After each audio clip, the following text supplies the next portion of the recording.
고린도전서 12장 27절입니다. 너희는 그리스도의 몸이요 지체의 각 부분이라.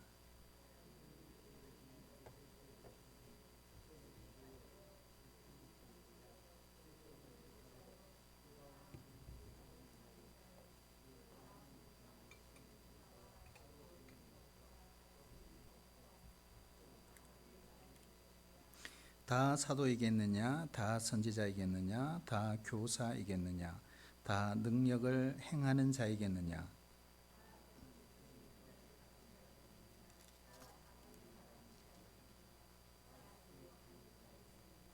너희는 더욱 큰 은사를 사모하라. 내가 또한 가장 좋은 길을 너희에게 보이리라. 아멘. 여러분, 지구가 많이 변하고 있습니다.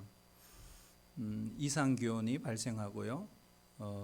해수면의 온도가 계속 상승하고 있죠. 그리고 생태계에도 많은 변화가 일어나고 있습니다. 그래서 동식물들이 멸종하는 일들도 있고요. 우리가 무언가를 심어도 자라지 않는 그런 세상이 되고 말았습니다. 그런데 이런 생태계의 이런 변화, 교회도 일어나고 있어요. 교회의 생태계가 변하고 있다. 처음 제가 우리 교회 왔을 때 20일 특별 새벽 기도도 몇 년 했거든요. 포스터도 붙이고 현수막도 걸고 출석 체크도 하고 그래서 특별 새벽 기도 하면 40명 이렇게 왔었어요. 카풀로 교회 차량 운행하고요. 그때만 해도 바람이 불었어요. 뭘 합시다 이러면 막 파도가 치듯이. 교회끼리 연합 집회도 여기저기에서 많이 했습니다. 근데 지금은 어때요?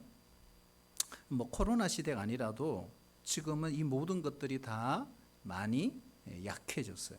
썰물처럼 다 빠져나가 버리는 거예요. 기도의 바람이 그렇게 불지 않아요. 이런 현상은 큰 교회도 예외가 아닙니다.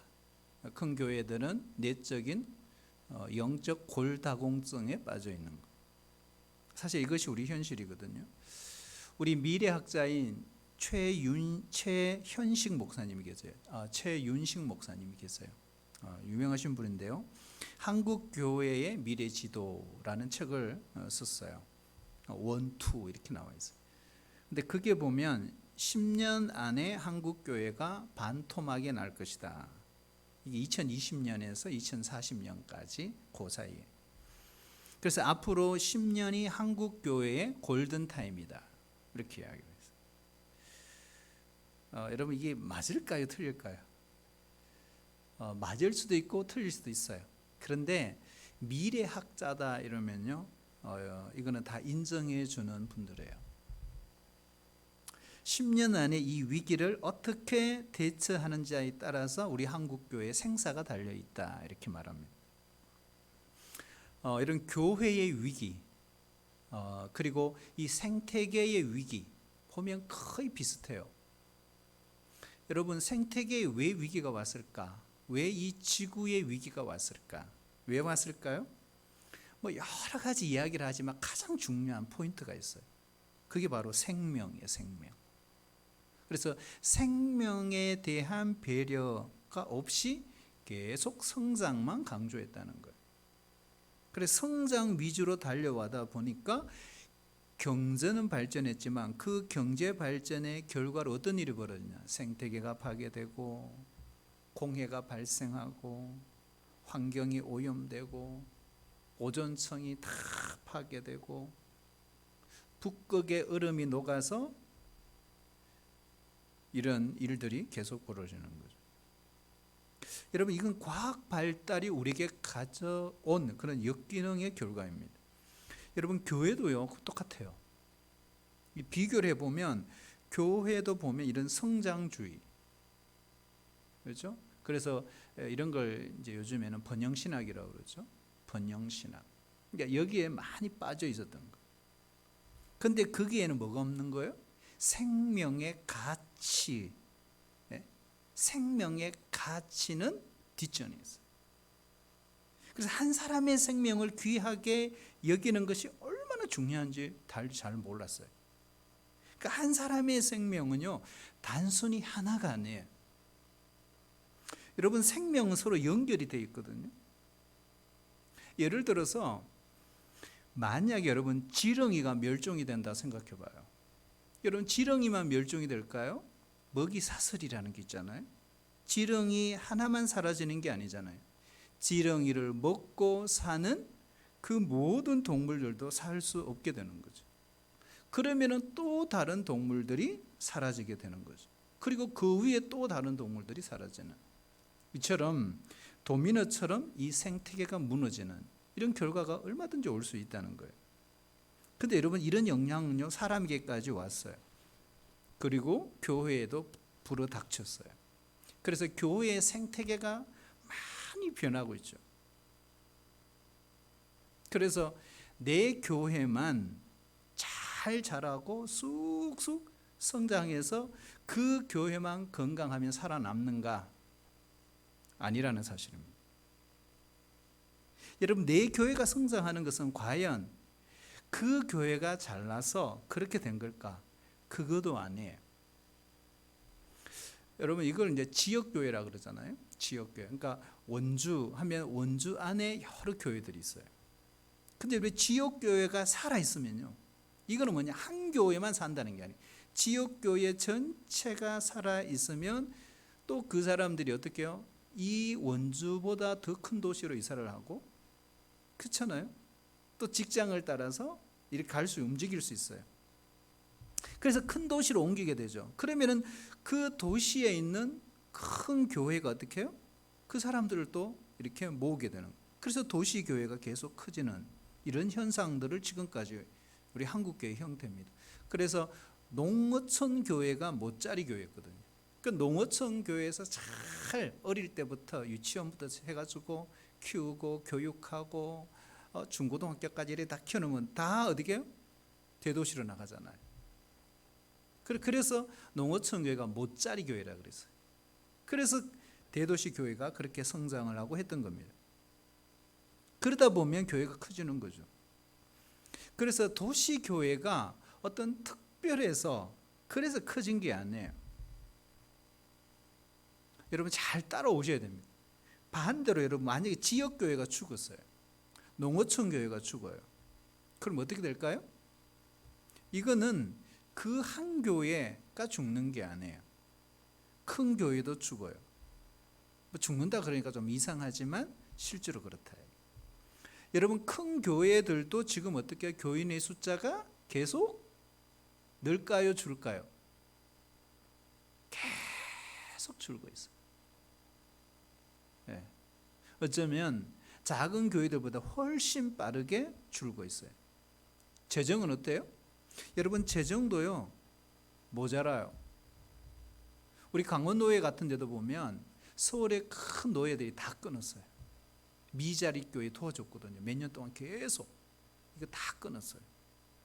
큰 교회라고 해서 재정이 넘치는 게 아니에요. 지금 재정이 모자라서 재정을 상향 조정하는 교회는 거의 없다. 거의 없다. 어떤 교회도 왜 이런 이야기를 하느냐 하면, 어떤 교회도 독립되어 있는 경우는 없다는 거예요. 작은 교회든 큰 교회든 다 연결이 돼 있어요. 반대 이런 일도 일어날 수 있어요. 큰 교회가 죽으면 지역 교회도 죽는다. 여러분, 이런 시점에 오면요, 참 목회가 고민에 빠져요. 도대체 목회가 뭐지? 목사로서 목회하는 본심이 뭐야? 이렇게 고민에 빠져요. 교인은 어떤 목적을 달성하기 위한 도구인가? 교인을 숫자로만 따지는 그 순간 사실은 목회는 생명력을 잃어버린다. 여러분, 요즘 기업들 보세요. 기업은 이윤을 추구하는 집단이에요. 근데 여러분, 이 기업의 생태계도 바뀌고 있죠? 기업도 이윤 추구 이전에 더 먼저 하는 게 있어요. 뭘까요? 뭡니까? 이것도 많이 생태계가 바뀌고 있어요. 고객을 최고의 가치로 둔다. 이윤 추구는 나중이에요. 어떻게 하면 소비자들을 행복하게 할 수 있을까? 어떻게 하면 그 소비자들의 삶을 질을 높여줄 수 있을까? 늘 이걸 고민하고 생각하는 거예요. 하물며 여러분, 교회는요, 생명 공동체입니다. 그래서 교회가 생명을 가볍게 여겨서는 안 되는 거예요. 여러분, 시대의 이 흐름, 이 변화 정말 빨라요. 우리가 잘못하다가는 교회가 완전히 19세기가 될 가능성이 상당히 높아요. 여러분, 교인은, 성도는 숫자가 아니에요. 한번 따라할까요? 성도는 생명입니다. 숫자가 아니에요. 왜요? 교회가 생명이니까. 그래서 우리는 생명에 대한 이해가 정말 필요합니다. 여러분, 이 변화의 시대가요, 요즘에는 세대 간의 격차를 줄인다 이런 말이 없어졌다 그러잖아요. 왜 그래요? 6개월마다 바뀌어 버린 거예요. 이게 세대 간의 격차라는 그런 용어 자체가 없어진 거예요. 너무 급속도로 변하는 거예요. 그래서 이런 변화의 시대에 나 혼자만 독식하는 교회가 아니라 함께 사는 하나님의 나라를 만들어 가야 한다. 이게 정말 중요한 거죠. 그래서 우리의 사고를 바꾸고 우리의 생각을 바꿔야 돼요. 그래서 이런 부분에서 우리가 정말 고민이 필요한 거예요. 여러분, 교회는요, 생명 공동체입니다. 그래서 교회는 다 서로 연결이 돼 있어요. 여러분, 오늘 말씀에도 보면요, 너희는 그리스도의 몸이요 지체의 각 부분이라. 우리는 떨어져 있지 않아요. 다 연합이 돼 있어요. 그렇잖아요. 떨어져 있지 않아요. 우리 교회 성도들도 마찬가지고 옆교회, 이웃교회 다 어떻게 해요? 서로 다 연결이 돼 있단 말이에요. 우리 몸에는 많은 지체가 있어요. 그런데 그 모든 것 어느 것 하나 중요하지 않는 지체가 있어요, 없어요? 지금까지 공부할 때 없습니다. 다 소중하고 다 귀하고, 연약한 지체는 하나님께서 존귀함을 더하시고 그래서 평균케 하셨다. 자, 그런데 오늘 말씀에 딱 들어와 보면 이렇게 질문을 해야 돼요. 다른데? 이렇게 28절 다른데? 이렇게 해야 돼요. 그러니까 우리가 성경을 읽다가 지금까지 이렇게 얘기했는데 왜 여기는 이렇게 얘기하지? 지금 무슨 이야기를 하시려고 하는 거야? 이런 거죠. 오늘 새벽 기도도 마찬가지죠. 새벽 기도도 보면 계속 예레미야가 어떻게 해요? 망한다 이렇게 선포를 했잖아요. 그런데 갑자기 뭐예요? 안식일을 거룩하게 지켜라 뭐 이렇게 이야기. 이것도 무슨 이야기지? 왜 그렇게 이야기를 했을까? 갑자기 확 전환이 일어나잖아요. 오늘 말씀도 마찬가지죠. 그렇게 몸과 지체의 원리, 평균케 하는 원리, 존귀케 하는 원리 이렇게 딱 이야기해 놓고 딱 들어왔는데 첫째는, 둘째는, 셋째는 이렇게 이야기하는 거예요. 이게 뭐예요? 중요성이 다르다 이거야. 그러니까 이게 뭐지? 이제 질문을 해야 되는 거죠. 여러분, 모든 지체는 소중하고 귀합니다. 그럼에도 불구하고 중요성에 있어 차이가 있다. 이렇게 말하는 거예요. 여러분, 하나님은요, 우리 교회 안에 직분을 주셨어요. 그리고 은사를 주셨어요. 그래서 오늘 이 말씀에 보면 직분과 은사를 나누셨어요. 그렇게 말하는 거예요. 그래서 이 직분과 은사의 중요성에 있어서 차이가 있다. 바울은 모든 직분, 모든 은사가 요긴 하지만 이거를 구분을 했어요. 어떻게 해요? 정리를 하면 초자연적인 은사보다 복음을 전하고 진리를 가르치는 은사가 교회를 세우는 데 더 필요하다. 근데 여러분, 이 말이 얼마나 중요한지 몰라요. 여러분, 사도 바울이요 1차, 2차, 3차, 4차 전도 여행을 하고 AD 68년 네로 황제에서 참수형을 당하기까지, 여러분 바울이 가는 곳마다 역사가 일어나요. 기적이 일어났어요. 그렇잖아요. 마술하는 사람들이 마술책을 다 태우고 주님께로 돌아오고, 한 번도 걸어보지 못한 사람들이 일어나고, 죽은 자가 유두고 같은 사람을 살려내고. 참 여러분, 그러면은 기적과 역사와 표적과 이런 하나님의 이런 초자연적인 역사들이 교회 가운데 계속 일어난다면 훨씬 더 복음이 왕성하게 전파되겠죠. 그렇지 않겠어요? 근데 오늘 사도 바울은 그게 아니다.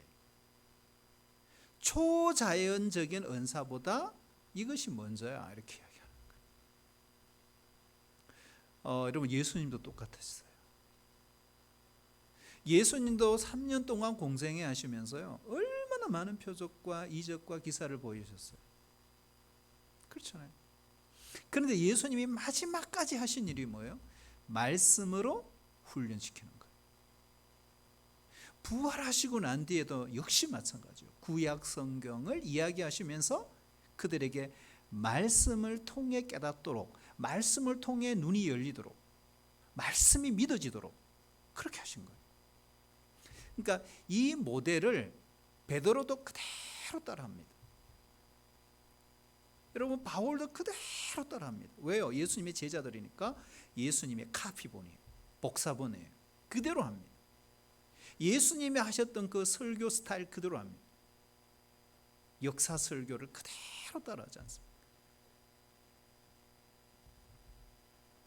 그래서 다른 은사보다 이 은사가 훨씬 앞선다. 자, 그렇다면 왜 여기에 우리는 모든 지체가 소중하고 귀하고 요긴하고 전혀 차별이 없고 균등케 하고, 하나님께서 그렇게 우리 몸을 만드시고 교회 공동체의 모든 지체들을 그렇게 하셨다 그랬는데 왜 은사에 있어서는 우선순위를 두었을까? 왜 우선순위를 두었을까요? 이거죠. 여러분, 교회라는 것은요, 조직이죠, 조직. 그죠?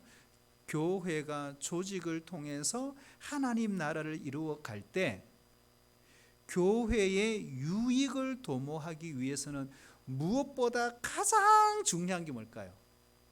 성도들 한 사람 한 사람들을 말씀으로 지도하는 거예요. 이것이 가장 중요하다는 거예요. 여러분, 바울의 그 선교 여행을 보면요, 1차 선교 여행을 다니고 와서 2차 선교 여행을 가잖아요. 2차 선교 여행 가는 목적이 뭐예요? 갔던 곳을 또 가요. 계획을 세웠죠. 왜 간다 그랬죠? 고명희 집사님, 왜 간다 그랬어요? 교회를 굳건하게 하기 위해서. 그렇게 됐어요. 그러니까 이미 1차 여행 때 그 들렀던 그 지역, 그 도시에 이제는 성도들이 생겼어요. 주의 제자들이 생겼어요. 그런데 그 제자들을 그대로 놔두면 어떻게 해요? 이단들이 올 수도 있고 넘어질 수도 있잖아요. 그래서 또 2차 여행을 가는 목적이 그거였어요. 가는 도시마다 예수님을 믿고 돌아온 유대인이나 이방인이나 헬라인이나 할 것 없이 그들을 굳건하게 세우기 위해서 다시 2차 전도여행 가고 3차 전도여행 가고 그렇게 했던 거예요. 이게 가장 중요한 거거든요. 여러분, 한 번의 반짝은요 할 수 있지만 그들이 정말 뿌리를 내리고 건강하게 믿음으로 세워지는 건 뭐예요? 말씀이 지도예요. 이거 없으면 다 무너집니다. 그래서 오늘 바울도 오늘 고린도 교회를 향해서 말씀을 전하고 가르치는 이 직분을 먼저 언급을 하고 있는 거예요. 그래서 오늘 28절에 보면 첫째는, 둘째는, 셋째는, 이걸 뭘 가르치는 거예요? 순서를 정해서요.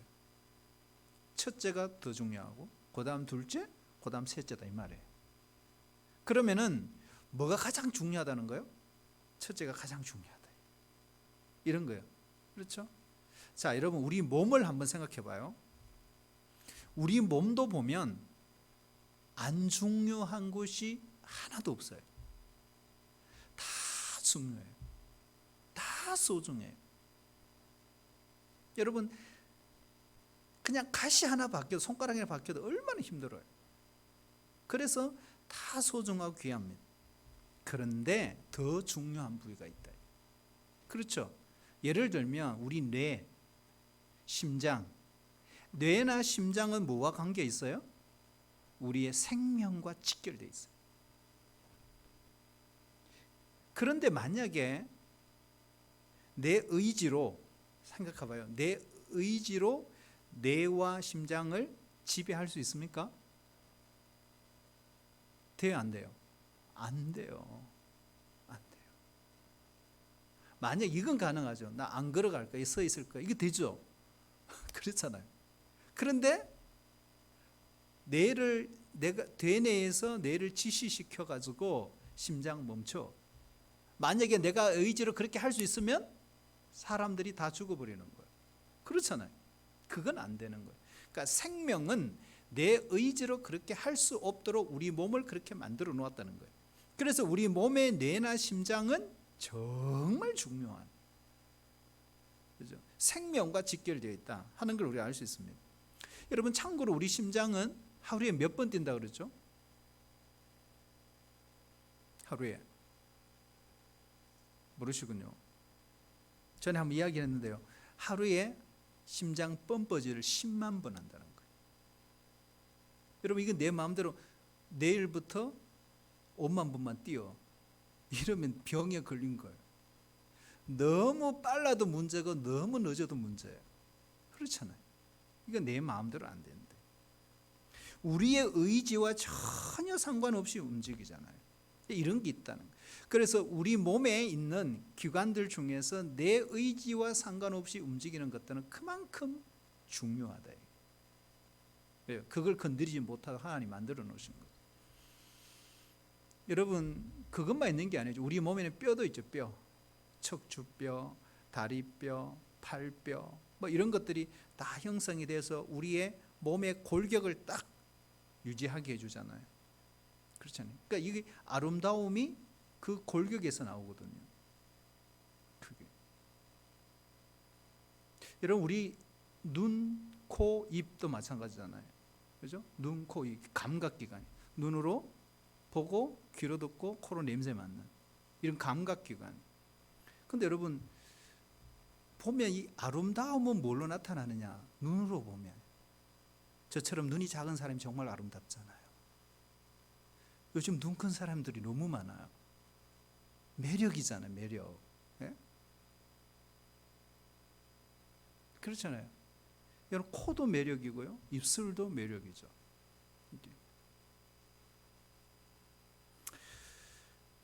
근데 만약에 이렇게 한번 생각해봐요.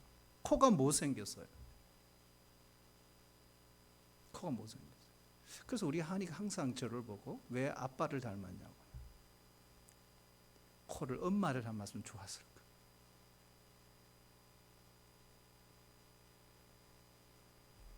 여러분, 코가 못생겼다고 해서 생명에 지장이 있어요, 없어요?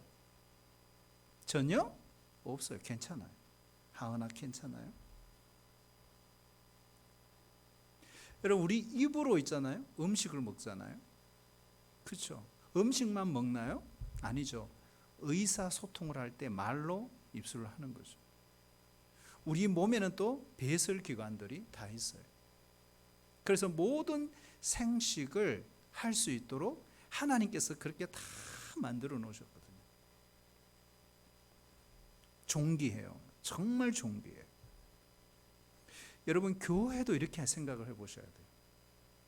자, 그렇다면 적용을 해보세요. 교회가 사활을 걸고 결정해야 될 것이 있어요.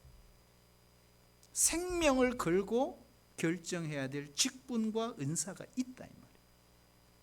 만일 이 부분이 잘못되면 교회는 어떻게 해요? 영적인 힘을 상실해 버린다. 마치 뇌와 같고 심장과 같은 부분이 있어요. 우리 직분 가운데. 그것이 뭐예요? 첫째로, 둘째로, 셋째로예요. 첫째로, 둘째로, 셋째가 뭐와 같다? 우리 몸의 뇌와 심장과 같다 이거예요. 그렇죠? 자, 첫째가 뭐죠? 첫째가 사도, 둘째가 선지자, 셋째가 교사입니다. 이것은 우리의 뇌와 심장과 같다. 이것은 교회의 의지와 상관이 있다 없다? 없어요. 왜? 하나님이 주신 거예요. 이 세 가지 직분에 공통점이 있어요. 공통점이 뭐죠? 말씀과 관계가 있다. 그러므로 교회는 말씀이 생명이다. 그런데 이 세 가지 중에서 두 가지는 오늘날 존재하지 않아요. 그 두 가지가 뭐죠? 사도와 선지자. 이 두 가지는 존재하지 않아요. 왜 그러냐? 여러분, 사도라는 것은 헬라어로 아포스톨로스라 그러죠. 보내심을 받은 자. 그러면은 예수님께로부터 보내심을 받은 자 누굽니까? 12제자. 그러니까 12사도 이렇게 표현하죠. 가룟 유다는 죽었으니까 12사도, 마띠아를 포함한 12사도만이 사도입니다. 예수님의 역사 속에 오신 예수님을 직접 목격하고 십자가와 부활을 경험하고 세상으로 보냄받은 자들 12사도만 사도예요.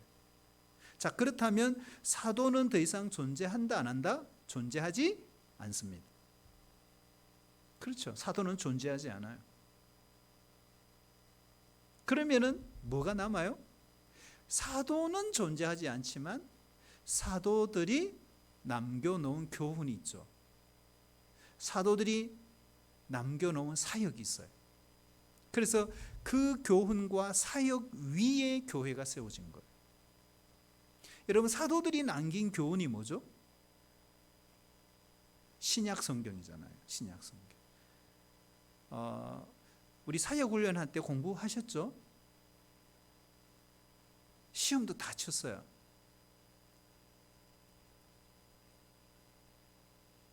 어떻게 그렇게 잘 잊어버리죠? 신기하네요, 진짜.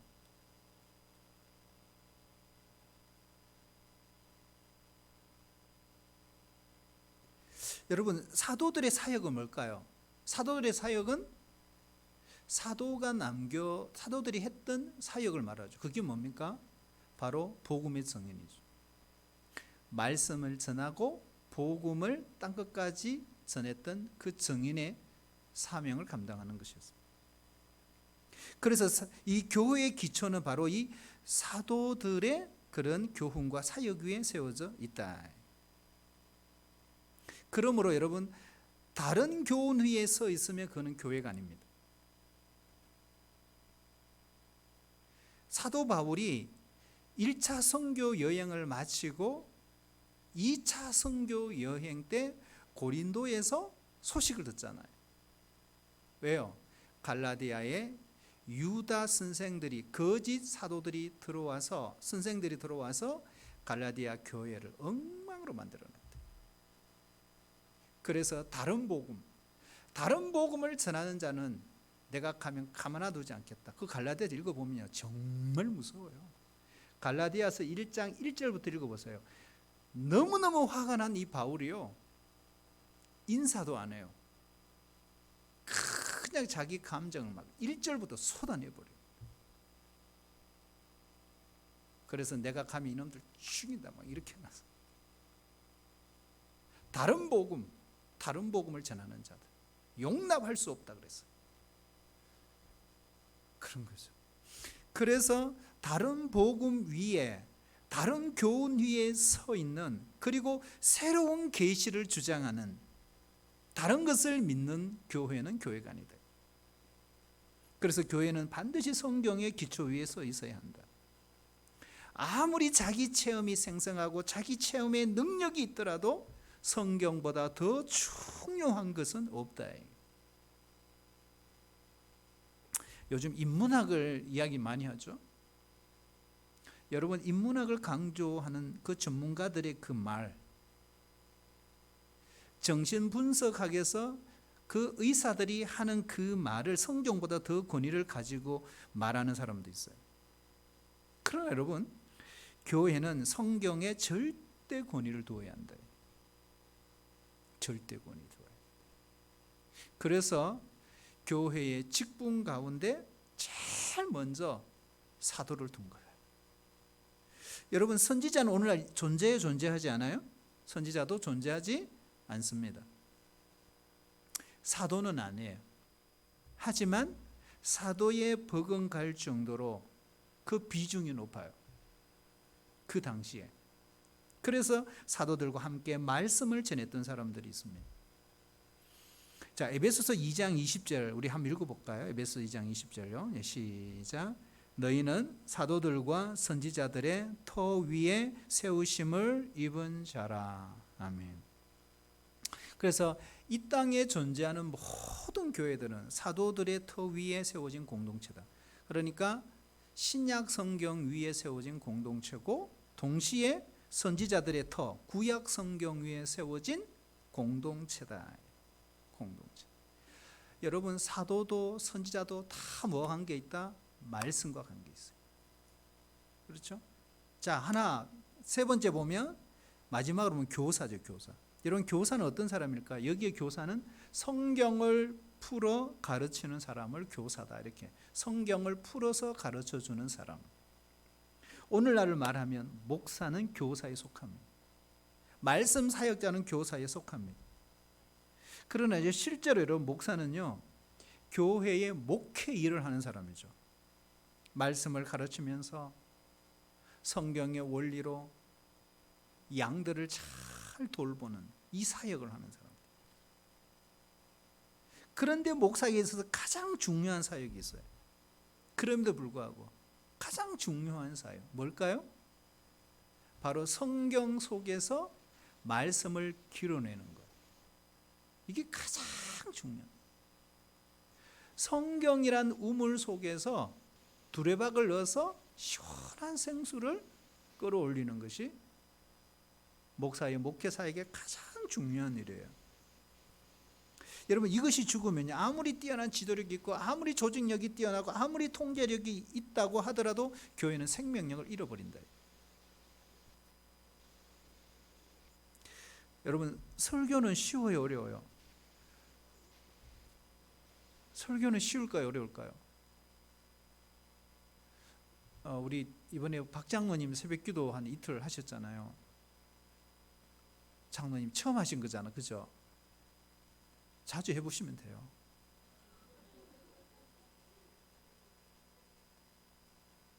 진짜 설교는 어렵습니다, 여러분. 네, 진짜 어렵습니다.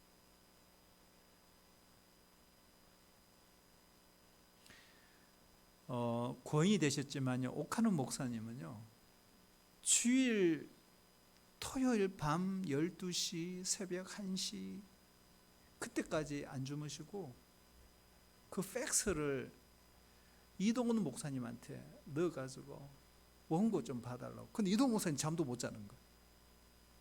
괜찮냐고. 그걸 계속 몇 번, 세 번, 네 번 보내고 또 수정하고 또 보내고 막 그러셨다 그러더라고요. 그러니까 피 말리는, 그러니까 말씀과 사투를 벌이는. 그래서 이동훈 목사님 그랬다잖아요. 형님 무슨 설교를 이렇게 힘들게 하냐고. 대충 하시라고 됐다고. 그러니까 다시 보내면 또 온대요. 또 한 번 봐달라고. 참, 하나님이 그래서 하나님이 그렇게 쓰신 것 같다는 생각이 들어요. 피를 말리는 거예요, 설교 때. 한 생명을 위해서. 교회는 생명이잖아요. 성도는 생명이니까. 여러분, 다른 모든 일은 잘 하고 말씀도 잘 전한다. 이건 불가능한 일이에요. 그래서 저는 잔디인지 풀인지 구분을 못하는 거예요.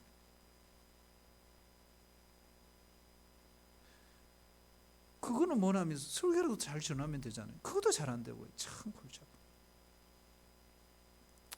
여러분, 중요한 거는요, 하나는 포기해야 돼요. 하여튼 뭐든지 포기해야 돼요.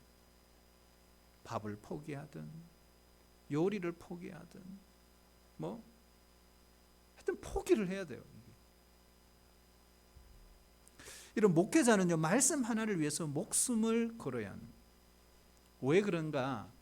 말씀이 생명이니까. 교회는 생명이니까. 성도들은 생명이니까. 그러니까 생명 있는 말씀이 공급해야 되는 거예요. 제가 읽은 책 중에요, 목회자를 향해서 말한다, 목회를 향해서 말한다, 뭐 하여튼 그런 책인데, 거기에 보면 목회자는 설교자다. 시대를 이해해야 된다. 인간을 이해해야 한다. 청중을 이해해야 한다. 그래서 목회는 엉덩이로 하는 것이다. 전문성, 도덕성, 영성, 지성, 매너리즘에 빠지지 않는 감성으로 채워라. 힘을 빼라. 항상 자신의 마음을 살펴라. 공부하는 목회자가 돼야 한다.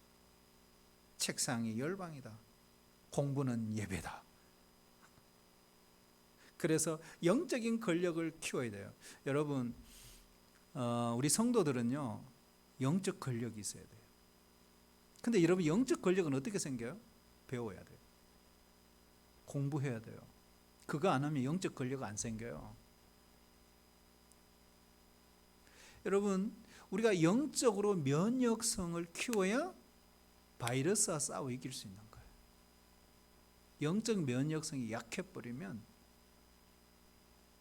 병에 걸리는 거죠.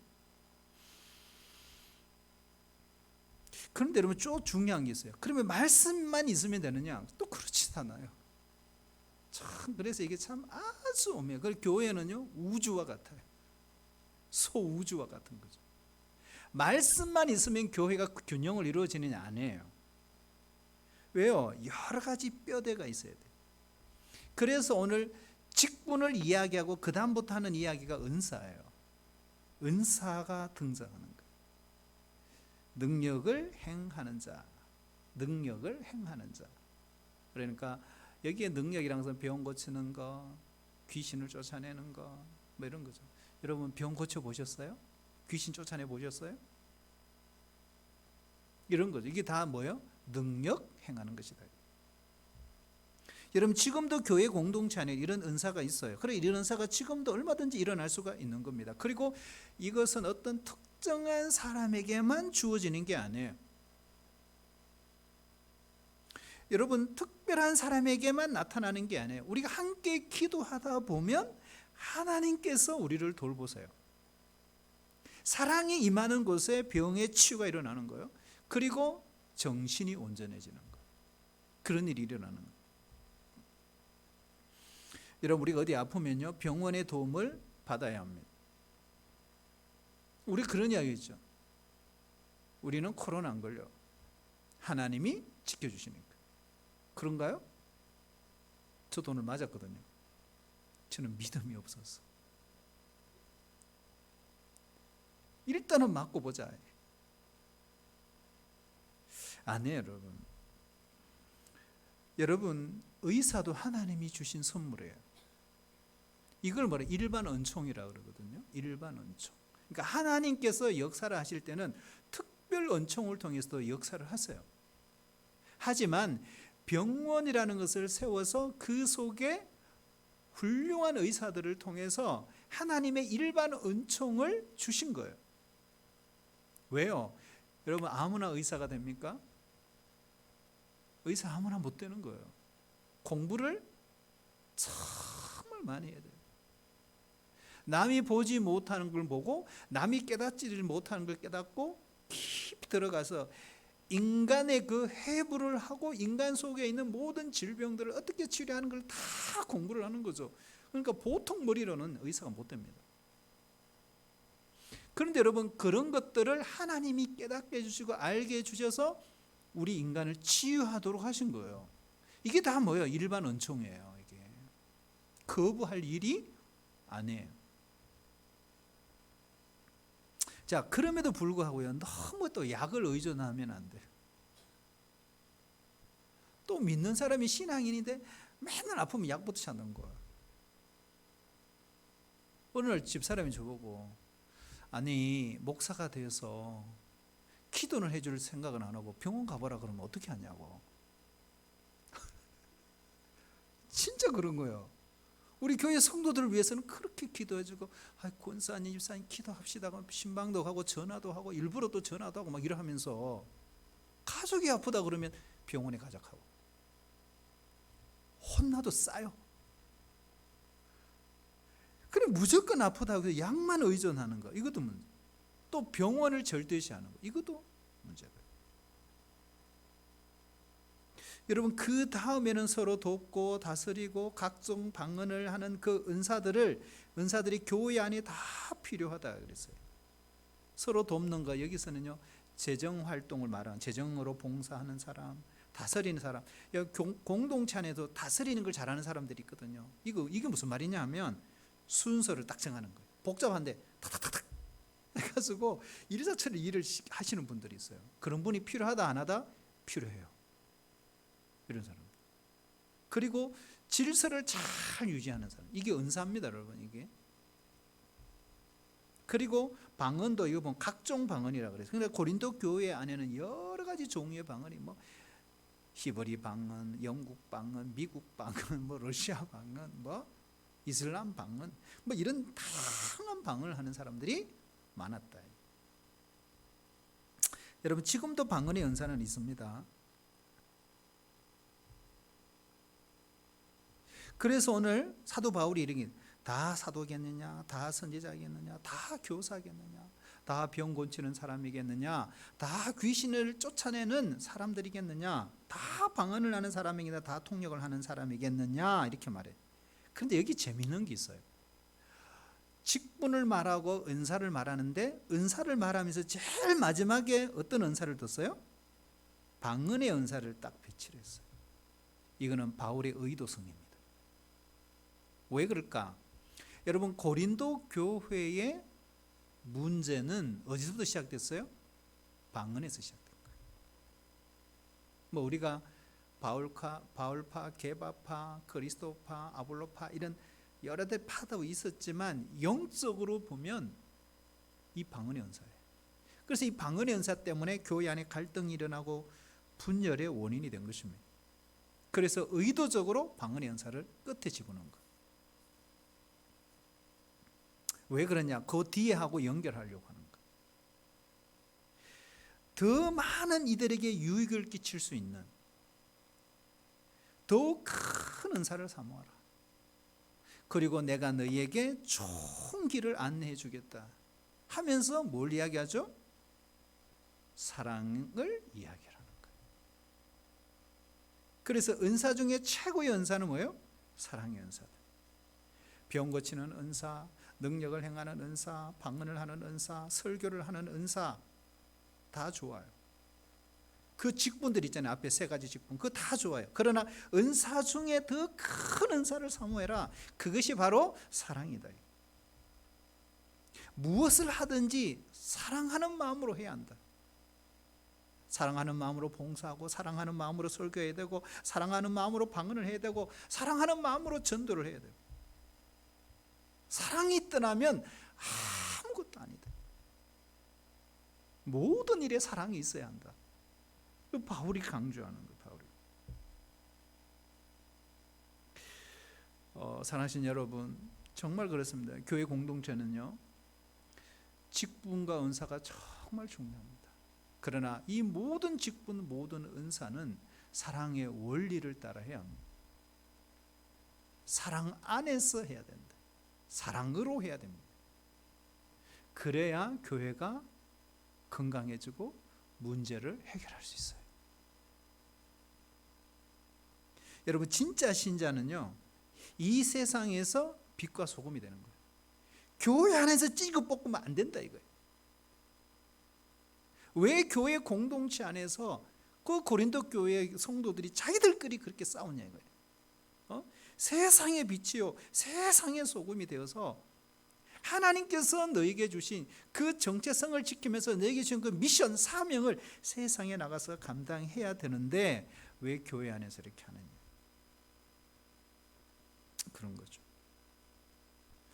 사랑하시는 여러분, 하나님이 나에게 어떤 직분을 주셨던, 어떤 은사를 주셨던, 여러분 하나님 주신 그 뜻, 하나님을 기쁘시게 하는 그런 직분, 그런 은사가 되어야 합니다. 저는 개인적으로 코로나 시대에 이렇게 보면서 마지막 결론인데요, 줌에서 만나서 공부하고 거기서 교제하고 말씀 나누고, 여러분 하나님이 얼마나 기뻐하시겠어요? 얼마나 기뻐하시겠어요?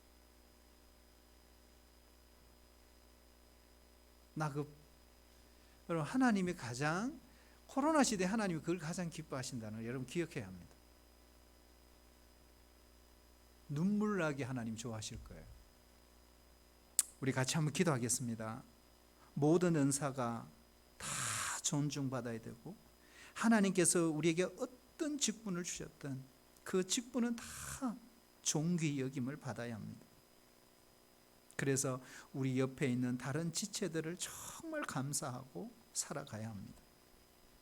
다른 여러 지체들을 우리가 서로 존중하고 서로 협력하고 합력해서 하나님이 기뻐하시는 공동체로 세워갈 수 있도록 아버지 하나님 역사하여 주시옵소서.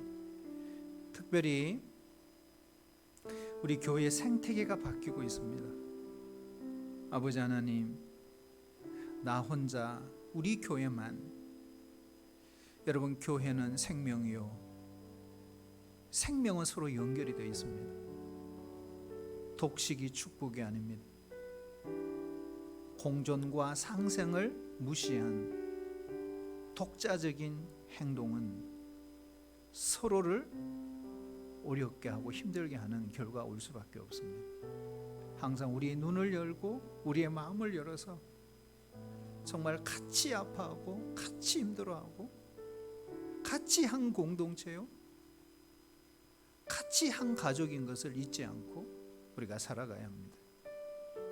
하나님 주신 이 너무나 소중한 생명 공동체, 이 교회 공동체가 우리가 이 마지막 시대에 어떻게 골든타임을 놓치지 않고 우리가 해야 될 액션이 무엇인지를 우리가 깨닫고 살아가는 우리 모든 성도들이 될 수 있도록 하나님 축복하여 주시옵소서. 예수님의 이름으로 기도하옵나이다. 아멘.